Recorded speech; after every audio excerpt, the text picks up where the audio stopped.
Hola chicos, el siguiente audio tiene el fin de que ustedes tengan un soporte de cómo pronunciar el texto. Bueno, face value. Face value has finally arrived in Canberra. The Theatre of the Deaf brought at first performed the play in 2010, and they had traveled the country for 6 months. The play has received a positive reception from critics, and last night I was lucky enough to see the first performance at the Australian Multicultural Festival. The show is innovative and ingenious, and the audience gave the performers a standing ovation as they left the stage. The show began with a set of pictures, and the performers asked a series of questions about them. Which is the blind person? Which is the Muslim? Finally, they asked which is the deaf person.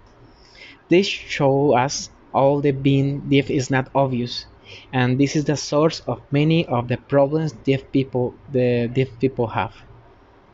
The play focuses on the life of the teenager and shows how his inability to hear leads to prejudice.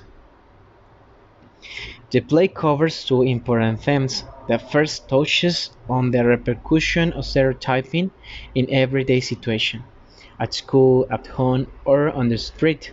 The second theme was respect for the individual. There was a clear message about the prejudice deaf people face. Most importantly, the play was a loved audience. Oh, excuse me, perdón, acá me pasé. Is most importantly, the play delivered both message with a sense of fun. There was a lot of audience participation, and it was a terrific place of the theater.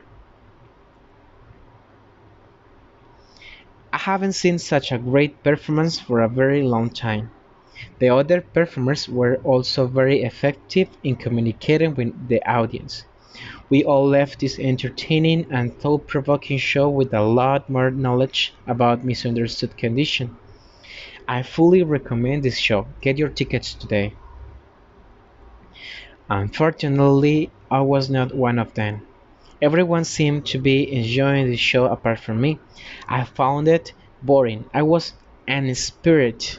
Normally, I like Caroline Stacy worked with young singers, but this opera was the most uncomfortable hour and a half I have ever had in the theater. I have not heard such a noise since I heard some screaming cats outside my window last year. In my opinion, this group of developing singers from the School of Music needs a lot more practice. Miss Stacy is one of the country's leading vocalists and has worked with many other performers. I'm sure that with her help, this group will improve dramatically. Opera Vindaloo has many supporters, but I'm looking forward to coming spring season at the Sydney Opera House.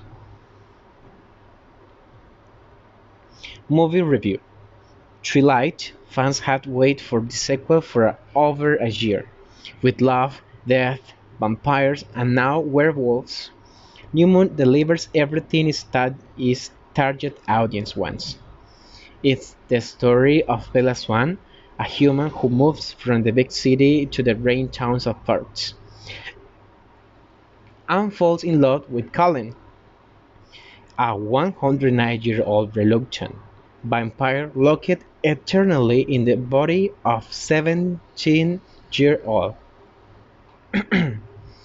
He doesn't like the blood of humans, he's vegetarian. Newman follows Edward's and Bella's relationship. After Bella cuts her finger at an 80th birthday party held by Edward's vampire family, it set off a dangerous chain reaction that makes Edward realize that the relationship isn't good for her health. So, in a bid to protect her, he unceremoniously dumps her.